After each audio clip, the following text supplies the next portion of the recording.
Terima kasih Tuhan, terima kasih Roh Kudus. Kami percaya mujizat Tuhan ada setiap hari dalam kehidupan orang-orang yang percaya kepada Engkau Tuhan. Terima kasih Tuhan, kami percaya Engkau ada di tengah-tengah bersama-sama dengan kami Tuhan sore hari ini. Dan biarlah Engkau memberkati kami Tuhan. Kami siap untuk mendengarkan kebenaran firman-Mu, pengajaran firman-Mu. Buka pikiran kami, hati kami supaya kami dapat memahami setiap kebenaran firman-Mu Tuhan. Yang hamba-Mu sampaikan pada sore hari ini Tuhan. Sekali lagi kami mau patahkan segala roh kesombongan, roh keangkuhan, roh yang bukan daripada Tuhan. Kami mau tolak, kami hancurkan di dalam nama Tuhan Yesus Kristus.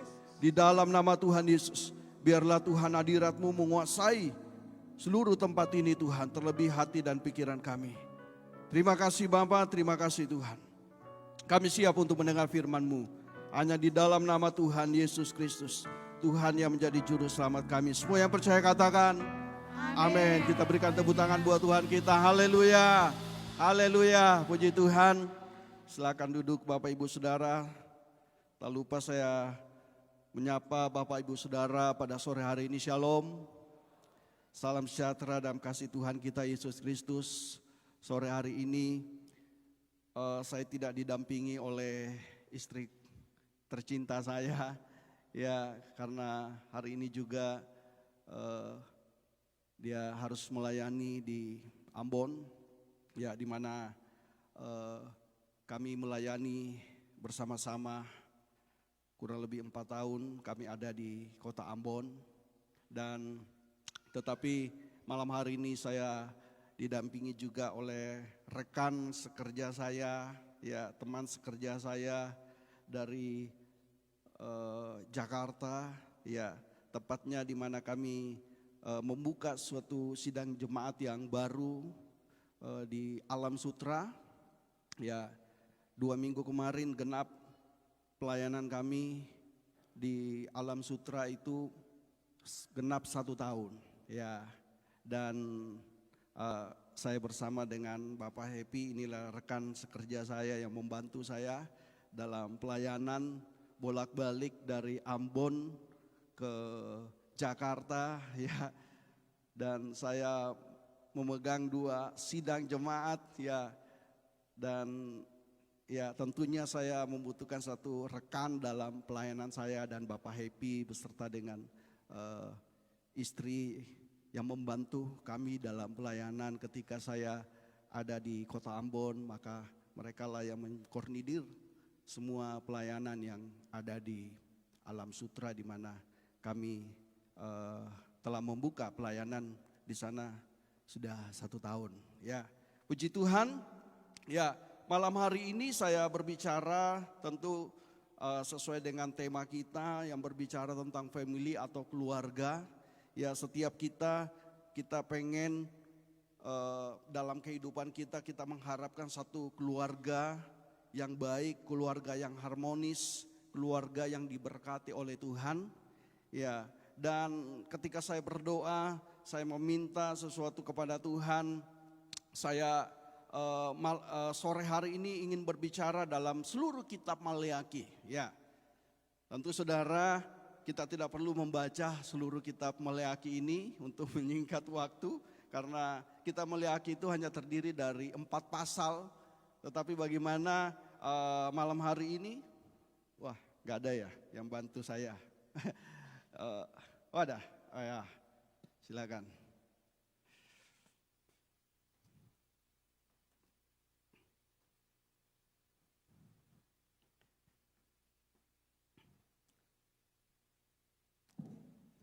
Ya, kitab Maleakhi saudara terdiri dari 4 pasal, dan kita tahu dari keempat pasal ini saudara, saya bisa bagikan dalam 3 hal, ya hal yang sangat dibenci oleh Tuhan, ya di mana Tuhan marah kepada umat Tuhan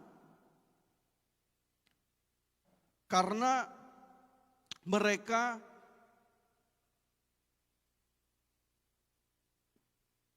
tidak mengasihi Tuhan. Ya, kita buka sama-sama dulu di dalam Maleakhi pasal yang ke-1. Jadi saya mencatat bahwa setidaknya ada 3 hal yang sangat pokok di mana Tuhan berbicara atau menegur umat Tuhan pada saat itu, saudara.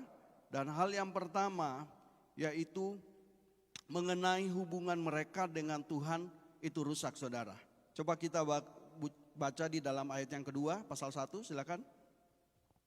Aku mengasihi kamu, firman Tuhan. Ya, jadi Tuhan berkata, aku mengasihi kamu, firman Tuhan, tetapi apa?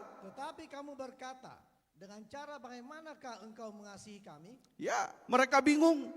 Mereka berkata bahwa bagaimana caranya?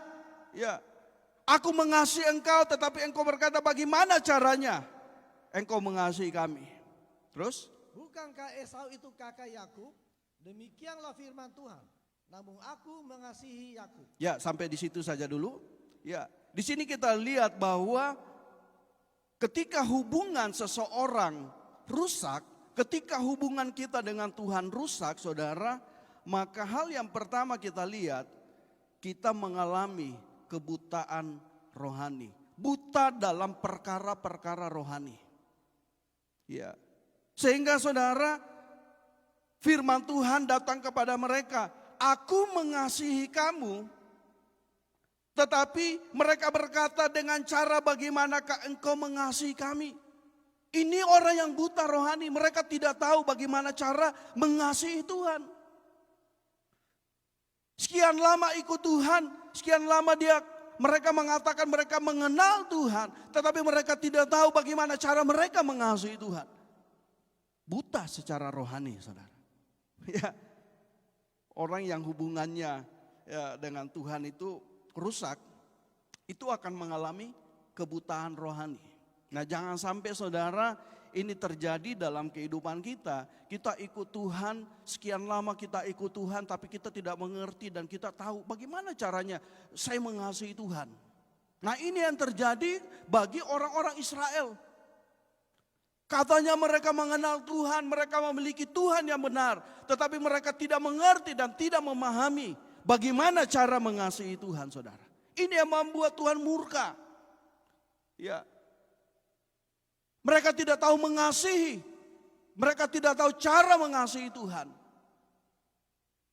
Ya, kalau hubungan kita dengan Tuhan rusak, ya ini mengakibatkan kita mengalami kebutaan rohani. Itu yang pertama, saudara. Ya. Hal yang kedua, coba dibaca di dalam ayat yang ke-5. Ya. Matamu akan melihat dan kamu sendiri akan berkata, Tuhan Maha Besar sampai di luar daerah Israel. Ya, sampai di situ. Ya, dikatakan matamu akan melihat dan kamu sendiri akan berkata, Tuhan Maha Besar sampai di luar daerah Israel. Ya. Ketika hubungan kita dengan Tuhan rusak, maka saudara, kita mulai meragukan Tuhan dalam kehidupan kita.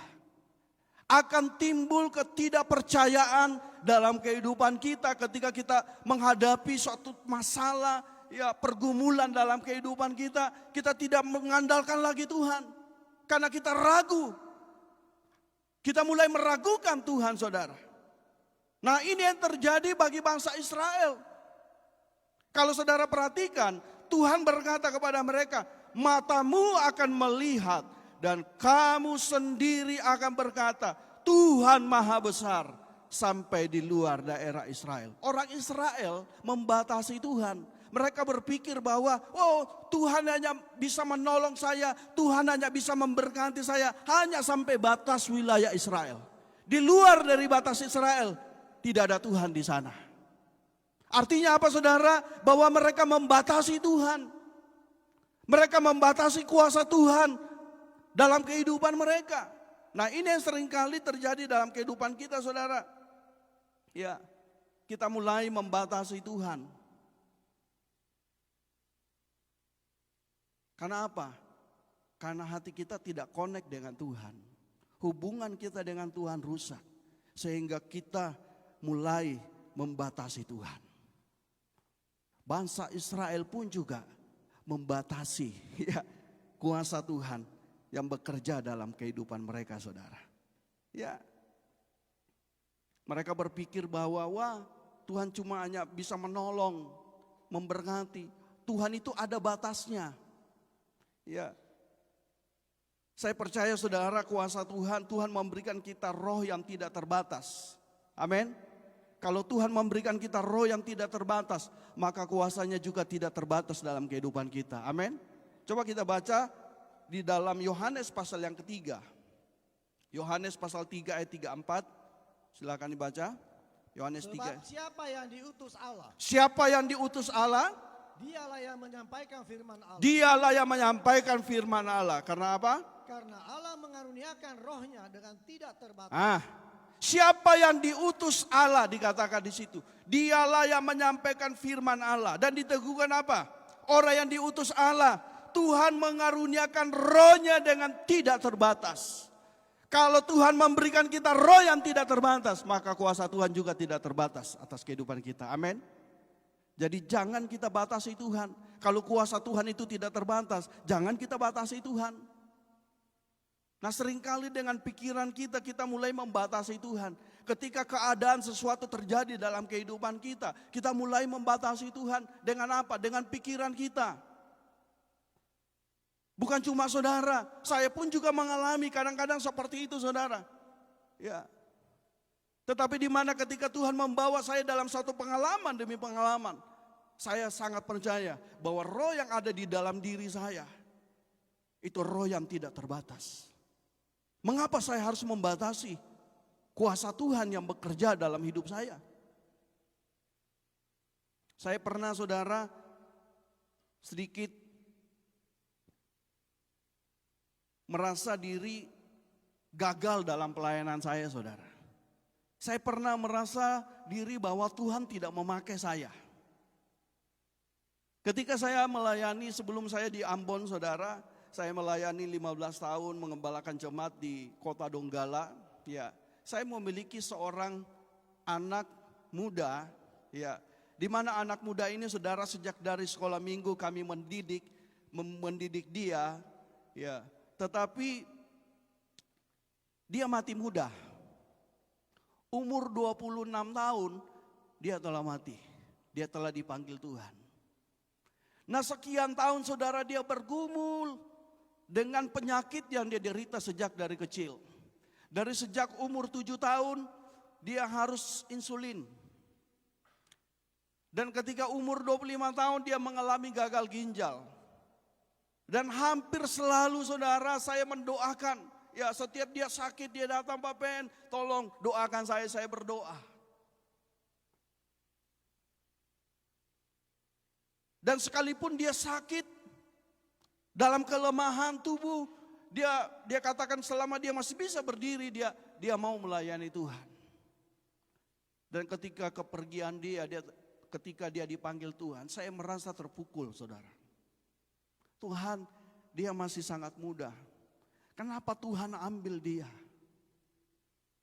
Dan saya merasa, dengan istri merasa diri, wah, sangat kehilangan dengan anak muda ini, saudara. Ya, sangat terpukul. Sehingga saya merasa bahwa Tuhan tidak memakai saya. Tuhan tidak mendengar doa saya. Kenapa anak ini dipanggil Tuhan? Kenapa begitu cepat anak ini dipanggil Tuhan? Hampir kurang lebih dia 1 tahun dia harus cuci darah, ya, seminggu 1 kali, seminggu 2 kali, dan akhirnya terakhir seminggu 3 kali. Dan setelah itu dia tidak mampu, dan saya melihat sendiri, saya sendiri yang menuntun dia, mendoakan dia sampai dia mengembuskan napas yang terakhir, saudara. Ketika dia pergi, ya, tuduhan iblis itu menuduh pikiran saya. Kamu itu tidak dipakai Tuhan. Doamu tidak didengar Tuhan. Jadi saat itu, saudara, saya merasa terpuruk, saudara. Ya, saya bilang, Tuhan, kenapa Tuhan tidak memberikan kesempatan anak ini untuk hidup? Kenapa Tuhan, ya, mengambil begitu cepat, saudara?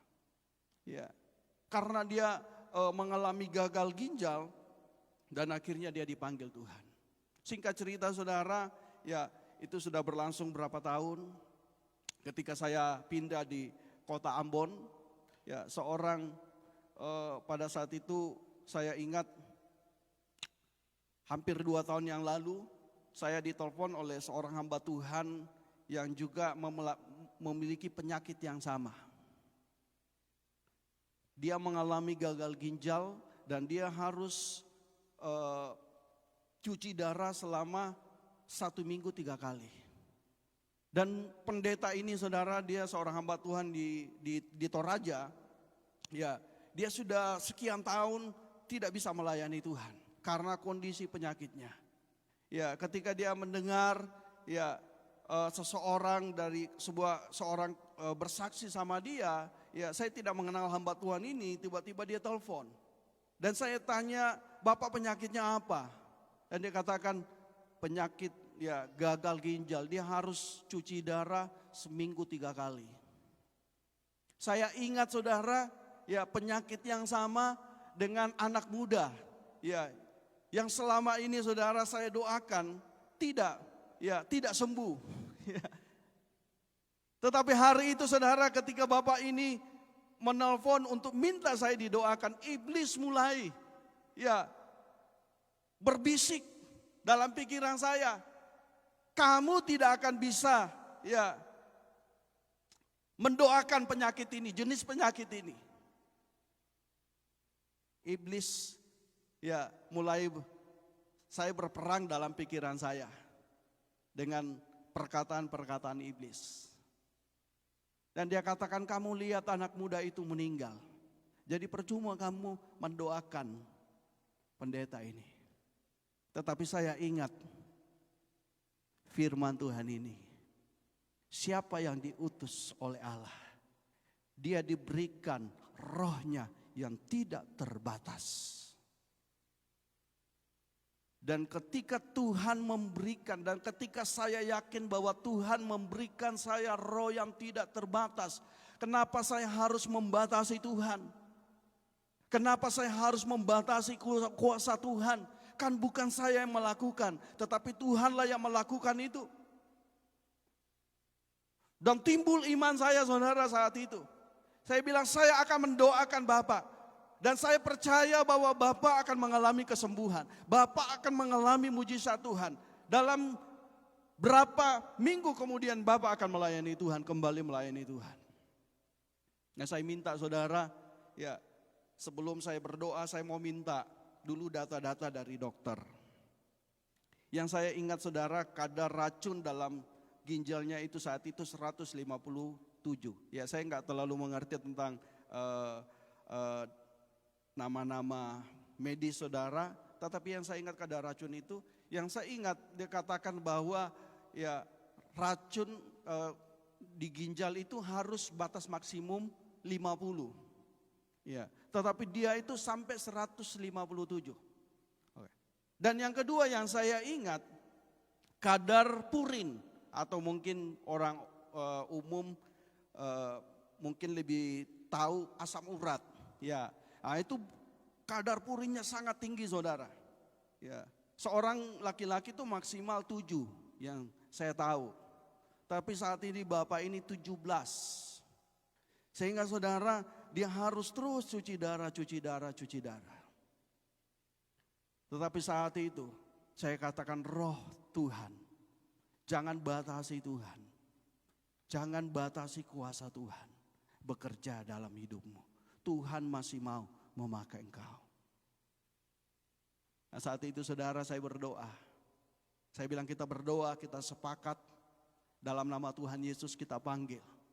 Ya, saya percaya mujizat Tuhan, jangan kita membatasi Tuhan. Saya pun juga tidak mau membatasi kuasa Tuhan yang bekerja. Ya, ini adalah bagian daripada Tuhan. Dan setelah itu saudara, ya kami berdoa, singkat cerita kami berdoa. Saya berdoa melalui telepon saat itu. Setelah saya selesai berdoa, saya katakan hari ini kamu ambil darah, ya Bapak ambil darah, terus saya mau tahu hasilnya saudara. Ya, dan setelah dia ambil darah, ya setelah dia ambil darah, setelah saya doakan dia ambil darah, ya besoknya keluar hasilnya saudara. Dan dia telepon saya, dia katakan, Om, dia panggil saya Om, padahal saya ini masih muda saudara. Saya tahu ini bapak-bapak yang telepon saya, ya umur hampir 60 tahun. Om, ya saya sudah dapat hasilnya. Itu kadar racunnya 157, sekarang hasilnya 50. Kita berikan tepuk tangan buat Tuhan kita. Terus yang saya mau tahu lagi, itu kadar purinnya sekarang berapa? Dia katakan, kadar purin sekarang di ambang tinggi 7, saudara. Sehingga saudara, ya dokter pun yang memeriksa, dokter ahli di awal bros saudara, seingat saya dia cuci darah di awal bros, kalau nggak salah waktu itu. Ya, dia katakan, saya nggak percaya ini hasilnya. Saya nggak percaya hasilnya. Dia katakan biar kamu cuci darah 20 tahun. Saya ini sudah dokter senior, dia katakan begitu. Biar kamu cuci darah 20 tahun tidak akan pernah turun sampai sini. Dia bilang susternya ambil ulang darahnya. Periksa ulang saudara. Dan apa yang terjadi saudara, dia ikut saja, dia periksa saudara, diperiksa lagi. Ternyata saudara besoknya ya dia telepon lagi saya ketika selesai keluar hasilnya. Ternyata yang tadinya ya 50 turun menjadi 40 saudara. Bahkan yang 7 saudara itu turun menjadi 4. Haleluya. Ya, Tuhan kita Tuhan yang dahsyat saudara. Jangan kita membatasi Tuhan. Sehingga dokter katakan hari ini kamu pulang tidak perlu cuci darah lagi. Tuhan sudah sempurnakan, Tuhan sudah menyembuhkan. Jadi jangan kita batasi Tuhan saudara. Orang Israel membatasi Tuhan. Ya. Mereka berkata matamu akan, sehingga Tuhan berkata matamu akan melihat. Dan kamu sendiri akan berkata Tuhan maha besar sampai di luar daerah Israel. Ini, jadi jangan kita batasi Tuhan saudara. Jadi pentingnya saudara kita membangun suatu hubungan yang intim dengan Tuhan. Mari kita membangun hubungan kita dengan Tuhan saudara.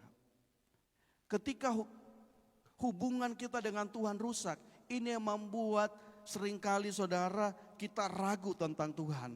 Ya, kita tidak mempercayai tentang kuasa Tuhan saudara.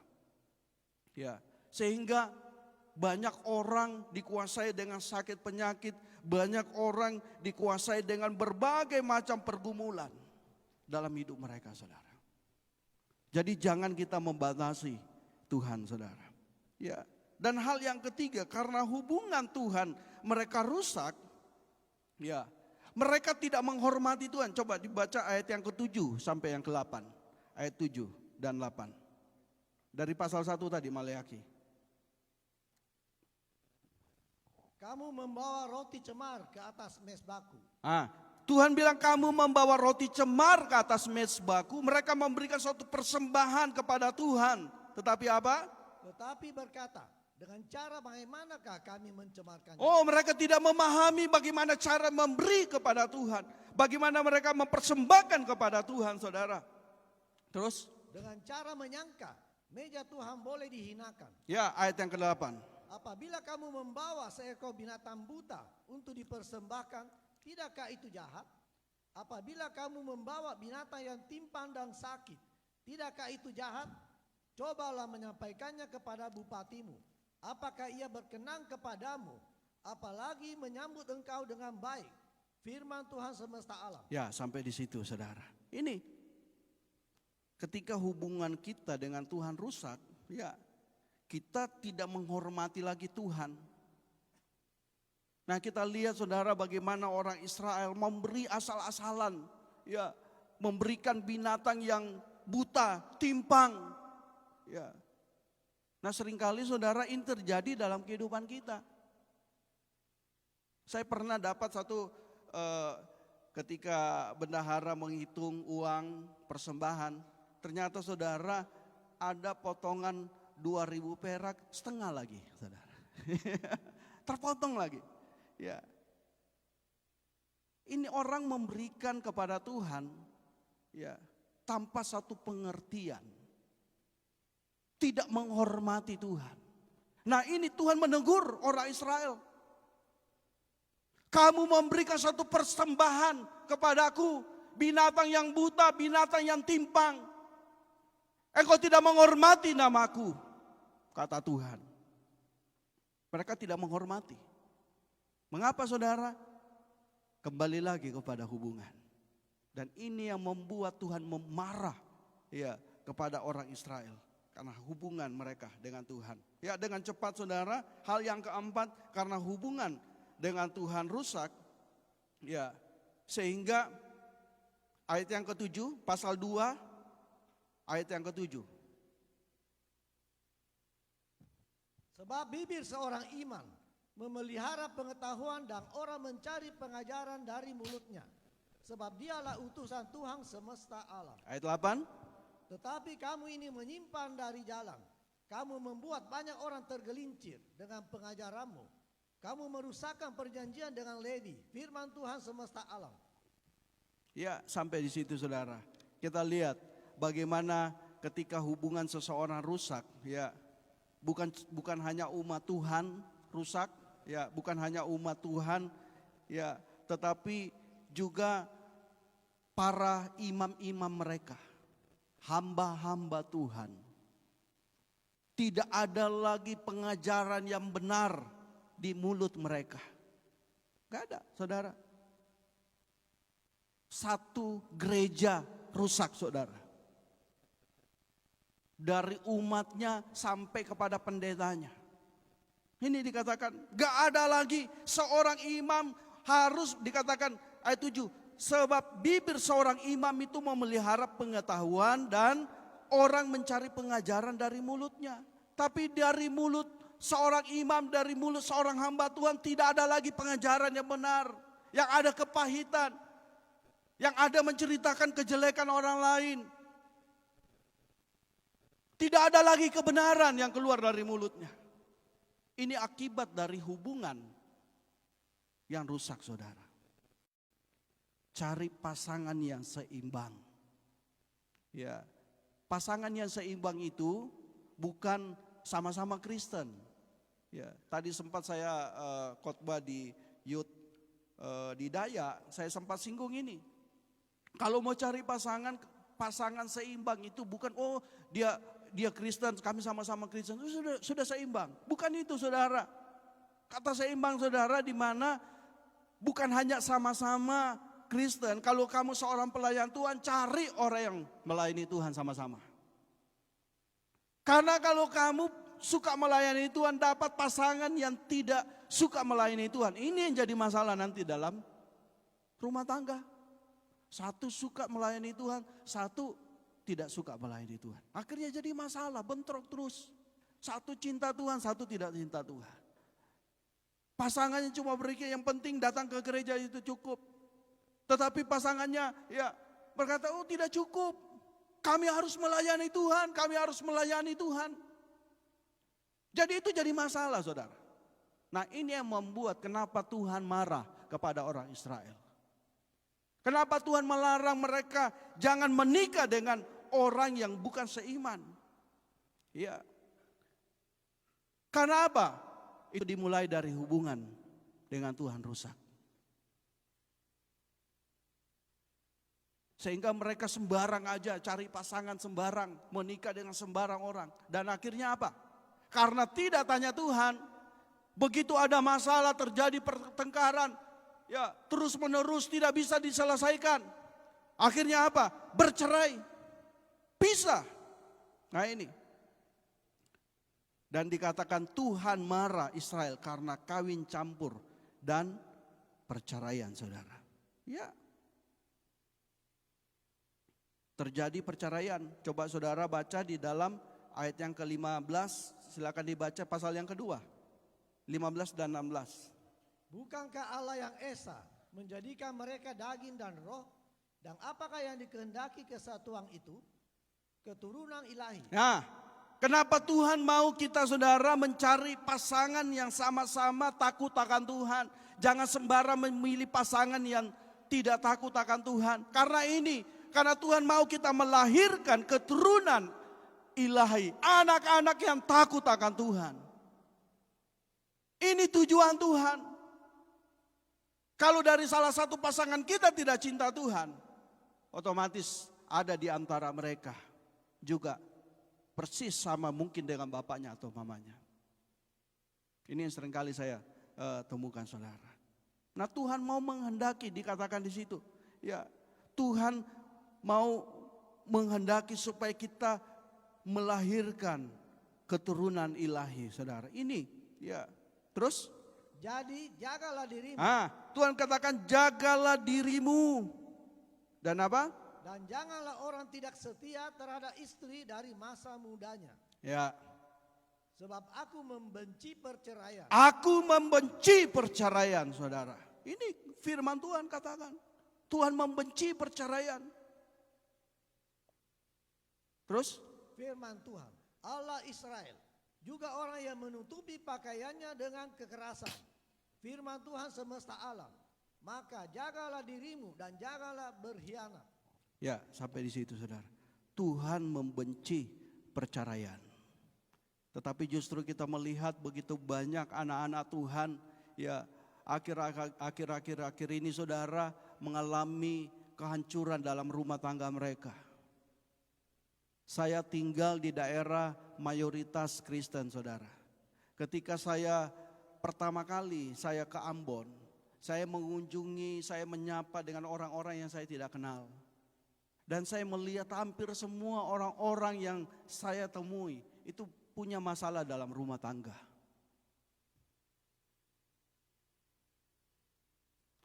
Punya masalah dalam rumah tangga. Dan tidak sedikit saudara mereka hidupnya dengan kawin cerai. Ini orang Kristen saudara. Dan sudah disinggung ya data yang terlihat saudara. Data yang ada di mana justru di kantong-kantong Kristen justru perceraian itu sangat meningkat. Mengapa itu terjadi? Karena hubungannya dengan Tuhan rusak. Kalau hubungan kita dengan Tuhan baik, tidak mungkin kita bercerai. Kalau kita dapat pasangan yang seimbang, tidak mungkin kita bercerai. Kenapa? Ya, karena sama-sama mereka takut akan Tuhan. Jadi hari ini firman Tuhan berkata, aku membenci perceraian.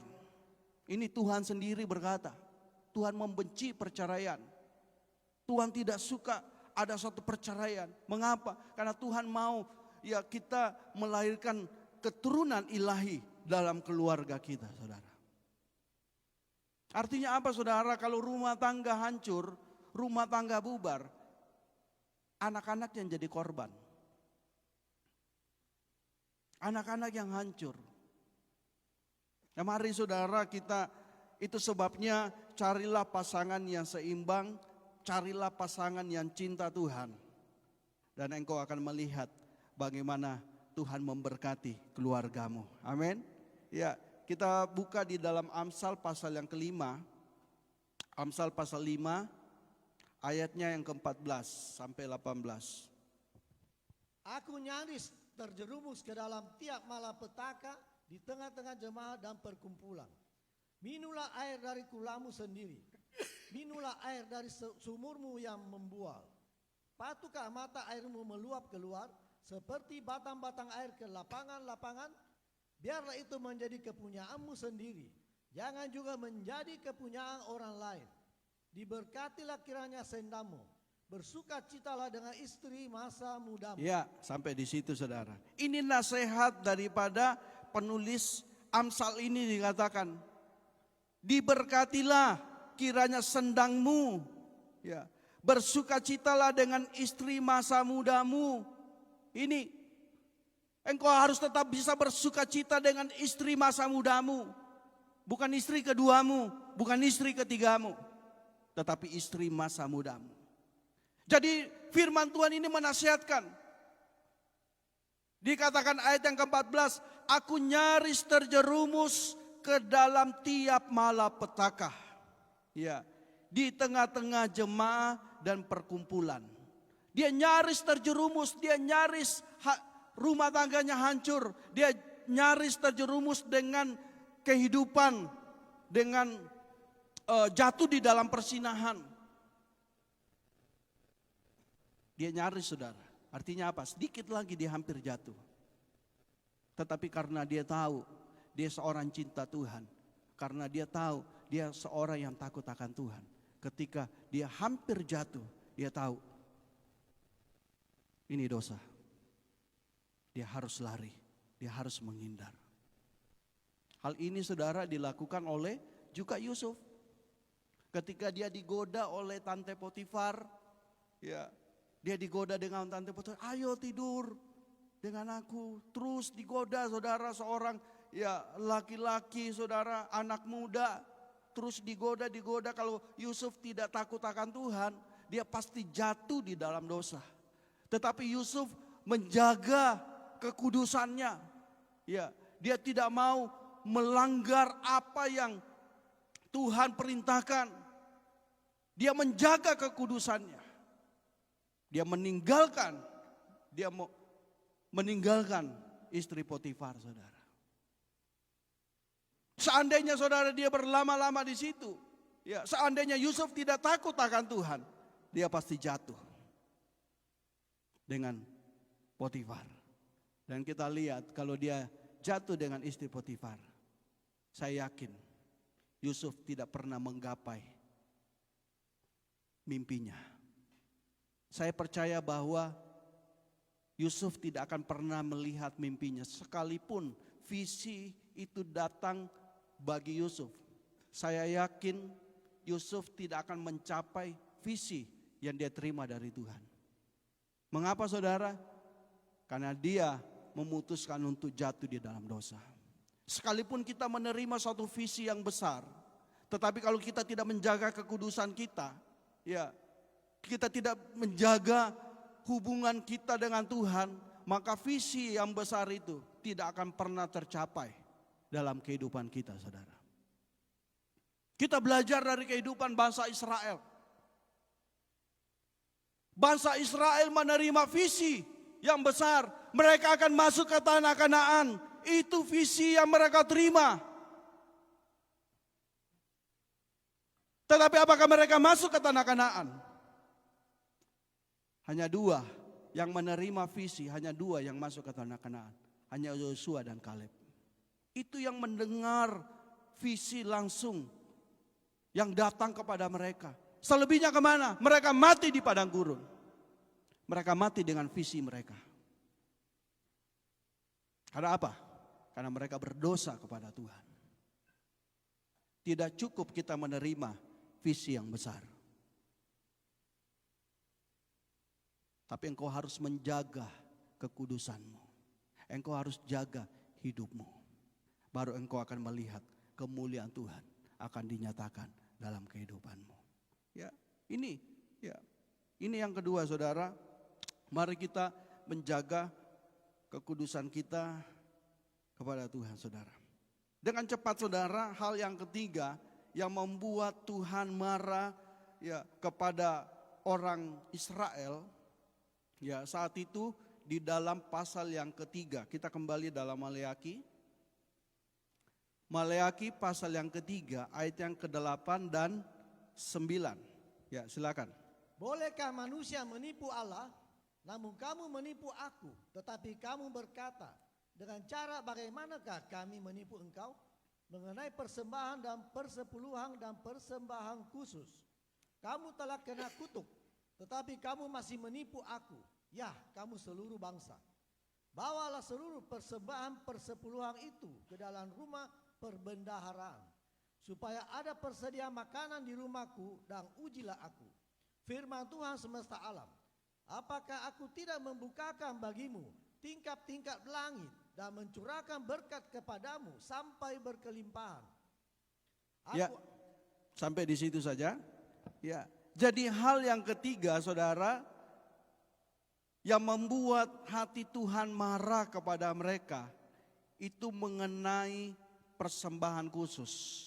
Mereka menipu Allah dengan persembahan khusus dan perpuluhan yang mereka abaikan, saudara. Ini yang membuat Tuhan marah. Jadi ini tiga, saya bisa katakan ini ada tiga dosa besar yang dilakukan oleh orang Israel sebelum, ya, sesudah ini, saudara, karena Maliaki ini adalah kitab yang terakhir dalam perjanjian lama. Sesudah Maliaki, Nabi Maliaki, saudara, menyampaikan firman, Tuhan tidak ada lagi firman, tidak ada lagi Tuhan memakai nabi-nabi.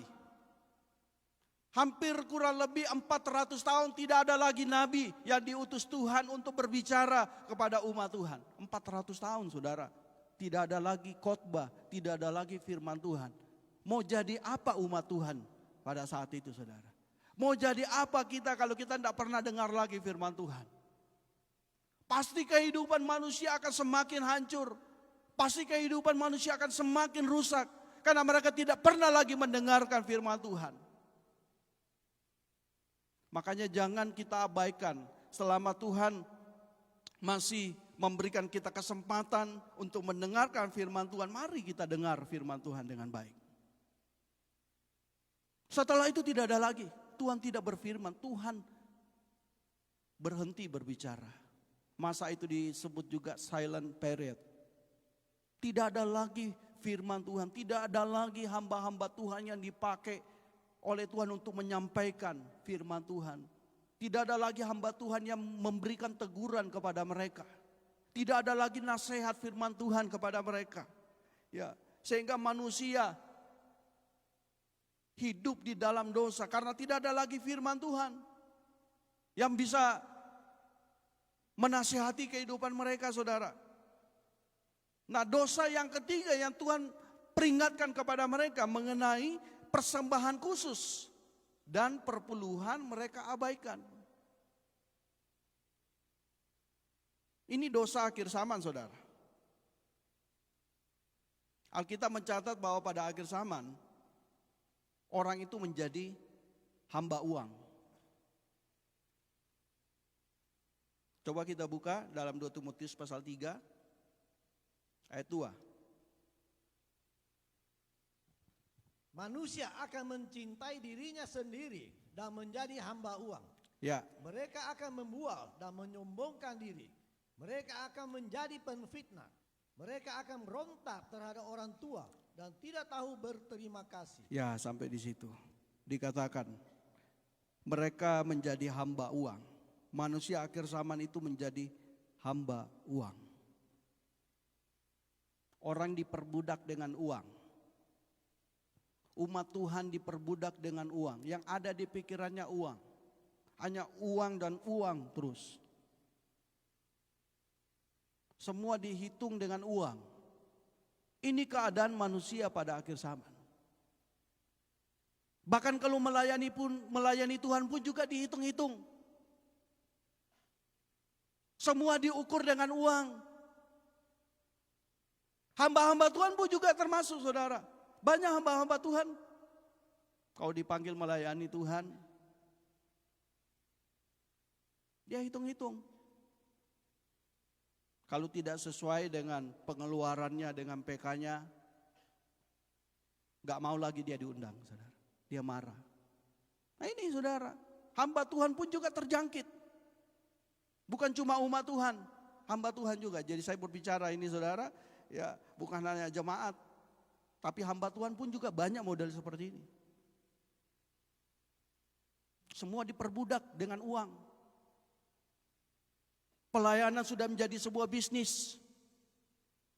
Semua dijadikan bisnis, diperbudak dengan uang. Kalau mau bangun gereja dihitung-hitung dulu. Ya, kalau jemaatnya bisa menghasilkan, ayo buka. Ini kenyataan, saudara. Saya bukan berbicara ya Kalau tidak menguntungkan, tutup. Jadi pekerjaan Tuhan pun dijadikan bisnis. Ini terjadi di akhir zaman, saudara. Betapa mirisnya ya gereja Tuhan di akhir zaman pun juga menggenapi apa yang dikatakan oleh Tuhan. Manusia akan menjadi hamba uang. Semua diperbudak, semua dihitung dengan uang. Dan akhirnya apa? Mereka lagi nggak peduli dengan sesama mereka. Ya. Alkitab katakan akar segala kejahatan adalah cinta uang. Dalam 1 Timotius pasal 6 ayat yang ke-10. 1 Timotius 6 ayat 10. Karena akar segala kejahatan ialah cinta uang. Sebab oleh memburu uanglah beberapa orang telah menyimpan dari iman dan menyiksa dirinya dengan berbagai-bagai duka. Ya, sampai di sini saudara. Dikatakan ini, akar segala kejahatan itu cinta uang. Memiliki uang itu tidak salah, saudara. Saudara bekerja cari uang itu tidak salah. Tapi kalau uang sudah menjadi budak saudara, engkau diperbudak dengan uang, engkau diperbudak dengan pekerjaan, engkau tidak melayani Tuhan, engkau sampai mengabaikan keluargamu. Berapa banyak orang, ya orang-orang tua, para bapak-bapak mencari uang, mereka tidak peduli lagi dengan anak mereka. Yang hanya dia tahu dia kejar uang. Nah ini saudara tanpa sadar, orang itu cinta akan uang, saudara. Dan kita tahu akar segala kejahatan itu cinta uang. Itu sebabnya saudara, ya ini yang membuat bapak-bapak tidak lagi ya dekat dengan anaknya, keluarganya. Banyak rumah tangga hancur. Waktu dia belum apa-apa, masih biasa-biasa, keluarganya harmonis. Tetapi begitu dia kerja keras, sudah memiliki uang banyak, rumah tangganya hancur. Tidak peduli lagi, ya semuanya hancur saudara. Sehingga Maleaki pasal yang keempat diakhiri saudara di dalam ayat yang kelima sampai yang keenam. Coba dibaca. Sesungguhnya aku akan mengutus Nabi Elia kepadamu menjelang datangnya hari Tuhan yang besar dan dahsyat itu. Jadi sebelum kedatangan Tuhan kedua kali, dikatakan Tuhan mengutus Nabi Elia menjelang. Saya percaya saudara kita sudah hidup di akhir zaman atau zaman daripada akhir zaman ini. Tidak lama lagi Tuhan datang. Tidak lama, saya percaya bahwa Tuhan tidak lama lagi datang. Makanya mari kita mempersiapkan diri kita. Bangun hubunganmu dengan Tuhan. Bangun keintiman dengan Tuhan. Karena hanya orang-orang yang intim dengan Tuhan, itu yang akan masuk dalam kerajaan sorga. Dalam Matius pasal 7 katakan bukan setiap orang yang berseru Tuhan, Tuhan yang akan masuk dalam kerajaan sorga. Tetapi mereka lah yang melakukan kehendak Bapakku. Orang-orang yang tidak hidup dalam kehendak Tuhan. Orang-orang yang tidak intim dengan Tuhan. Tuhan katakan aku tidak kenal engkau. Aku tidak ginosko dengan kamu. Aku tidak intim dengan kamu. Aku tidak kenal kamu. Itu kata Tuhan saudara.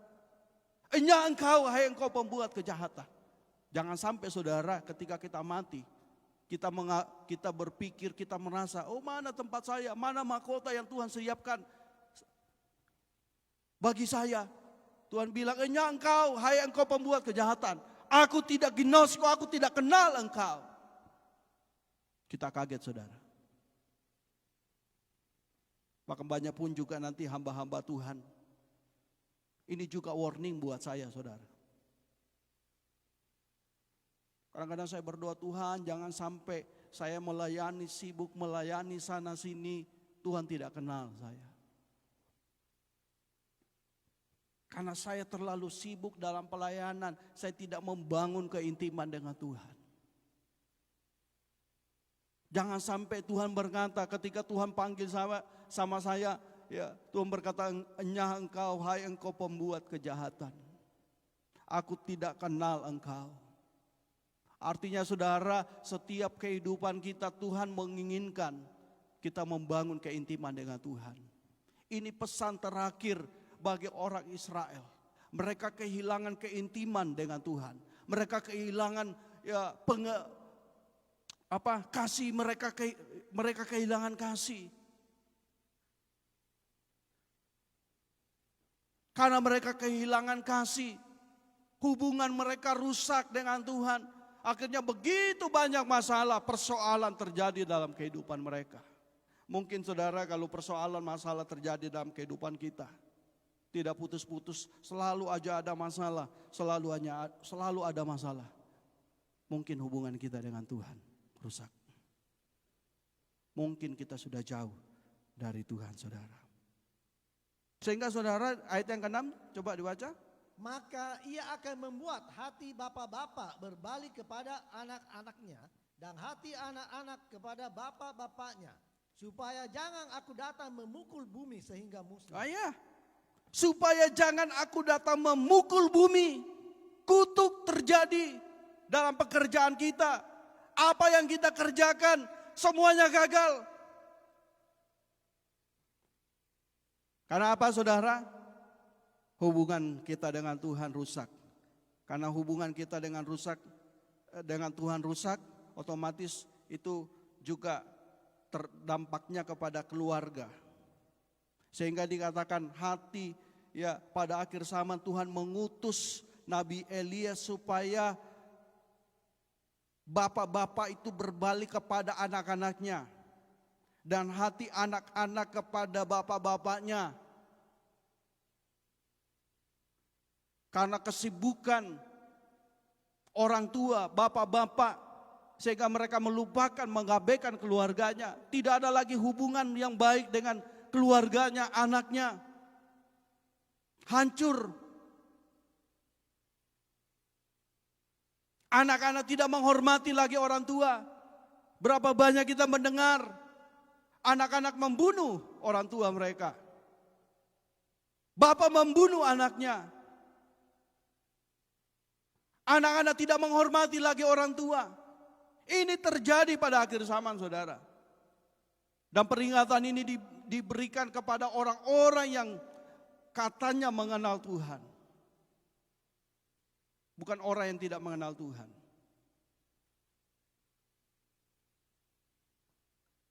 Baru-baru ini kita dihebohkan dengan apa yang terjadi di Manado. Seorang pelajar SMA membunuh gurunya. Hanya karena tidak menerima, dia ditegur oleh guru agamanya karena dia kedapatan merokok di lingkungan sekolah. Ketika anak murid ini ditegur oleh gurunya, ini terjadi berapa hari lalu. Dia nggak terima. Dia pulang ke rumah. Ketika dia pulang ke rumah, dia mengambil pisau, dia kembali ke sekolah. Dia mencari guru agamanya itu. Dan guru agamanya ini ada orang Pantekosta. Dia mencari guru agamanya, dan ketika dia bertemu, dia tikam gurunya, saudara, sampai dia mati. Seorang anak kehilangan kasih Bapa. Mengapa anak-anak ini bisa terjadi? Kenapa anak-anak bisa melakukan hal itu? Karena anak-anak ini kehilangan kasih Bapa. Bapak-bapak di tempat ini, kalau engkau sudah mulai jauh dari anak-anakmu, datang kepada mereka. Jangan engkau korbankan keluargamu demi untuk mencari uang, harta. Tapi terlebih dahulu engkau harus memperbaiki hubunganmu dengan Tuhan. Itu kuncinya, saudara. Kalau hubunganmu dengan Tuhan itu baik, otomatis itu akan berdampak kepada keluarga. Dimulai dari membangun suatu hubungan yang baik dengan Tuhan. Itu akan terbawa pasti dalam keluarga. Tidak mungkin ada orang berkata saya punya hubungan baik dengan Tuhan, tapi keluarganya hancur. Kenapa sampai keluarga hancur? Karena hubungannya dengan Tuhan tidak baik. Saya pernah dipercayakan untuk mendidik anak-anak Ya, ketika saya praktek tahun 97 di Malang, itu saya sekolah Alkitab di Malang, saya praktek dan kami dipercayakan untuk mendidik anak-anak yang tinggal di asrama. Anak-anak yang tinggal di asrama ini saudara, yang rata-rata mereka dari keluarga yang berada, orang tua berada. Tetapi saya melihat dari kehidupan anak-anak ini, mereka banyak yang hidupnya hancur, ada yang narkoba, free sex, dan segala macam dosa ya mereka lakukan. Itu karena apa? Karena bapak-bapaknya tidak peduli lagi, orang tuanya tidak peduli lagi dengan mereka. Mereka hanya memberikan uang kepada mereka. Padahal anak-anak itu membutuhkan kasih sayang saudara. Bukan uang, bukan hanya uang yang dibutuhkan, tetapi perhatian, kepedulian. Ini yang banyak para orang tua tidak perhatikan. Sehingga banyak kehidupan anak-anak mengalami kehancuran. Keluarga hancur. Jadi mari saudara, hari ini jangan sampai Tuhan memukul bumi. Sebelum Tuhan memukul bumi saudara, Tuhan mau kembalikan dulu, ada pemulihan dalam keluarga. Hati bapak-bapak kembali kepada anak-anaknya, hati anak-anak kembali kepada bapaknya saudara. Bangun keintimanmu dengan Tuhan.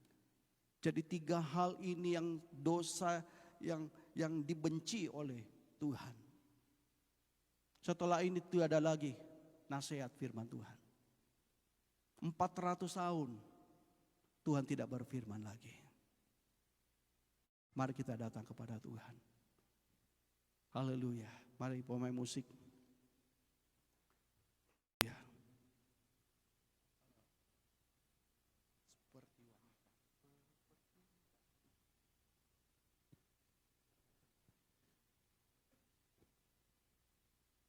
Haleluya. Kita tundukkan kepala, kita datang kepada Tuhan. Seperti wanita mengurapimu, menangis di bawah kakimu. Demikian hidupku mau mengasihimu, Yesus Engkau baik bagiku. Seperti Mari kita bangkit berdiri semua. Wanita mengurapimu, menangis di bawah kakimu. Demikian hidupku mau mengasihimu, Yesus Engkau baik bagiku. Sampai akhir. Sampai akhir ku menutup mata, ku tetap setia menanti janjimu. Sampai ku dapatkan mahkota kehidupanku, ku tetap setia untuk melayanimu. Sampai akhir. Sampai akhir ku menutup mata, ku tetap setia menanti janjimu. Sampai ku dapatkan mahkota kehidupanku, ku tetap setia untuk melayanimu. Sore hari ini Tuhan mau kita datang kepada Tuhan. Perbaiki hubunganmu dengan Tuhan. Jangan sampai hubunganmu dengan Tuhan rusak.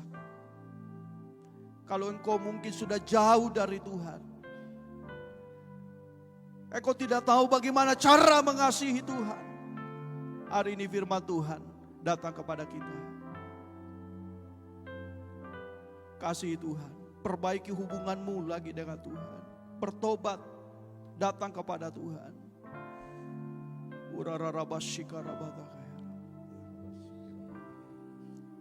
Saya undang pelayan perjamuan kudus.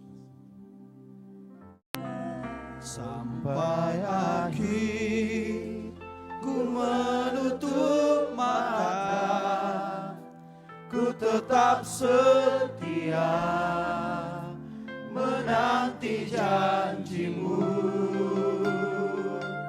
sampai ku dapatkan mahkota kehidupanku. Ku tetap setia untuk melayanimu. Terima kasih Tuhan. Masing-masing kita memeriksa diri kita. Tidak perlu memeriksa orang lain. Tidak perlu memeriksa suamimu. Tidak perlu memeriksa istrimu. Tidak perlu memeriksa orang lain. Periksa dirimu sendiri. Kata Tuhan. Sebelum engkau mengambil perjamuan kudus sore hari ini, perbaiki hubunganmu dengan Tuhan. Periksa hatimu. Datang kepada Tuhan. Biarlah ini menjadi sebuah perjanjian pada sore hari ini, bahwa saya mau setia kepada Tuhan, bahwa saya mau kembali lagi kepada Tuhan.